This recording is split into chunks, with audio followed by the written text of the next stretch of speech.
Everyone, तो ये है दिवाली का पार्ट 2 व्लॉग।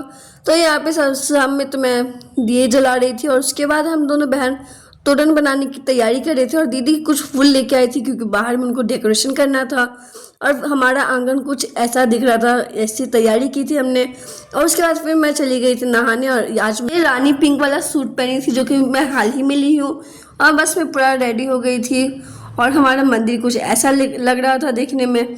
और यहाँ पे फिर मैं प्रसाद निकाल रही थी, सारे कटोरी में ड्राई फ्रूट्स रख रही थी मैं और फिर कुछ मिठाइयाँ भी थी, तो बस वही सब हम लोग ने प्रसाद में रखा था।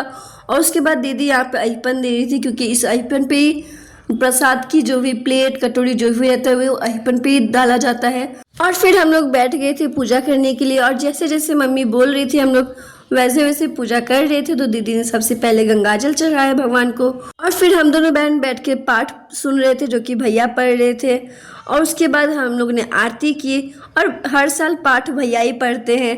और फिर हम लोगों ने बारी बारी करके आरती किए और आरती करने के बाद मैं चली गई थी तुलसी को आरती दिखाने के लिए। और फिर घर में आई तो दीदी भोग लगा दी प्रसाद का। और सबसे पहले तो पूजा होने के बाद मैं एक गिलास पानी पी क्योंकि सुबह से व्रत था। और उसके बाद मैं प्रसाद खाई और उसके बाद हम लोगों ने अपना डिनर किया जो कि आज मम्मी बनाई हुई थी।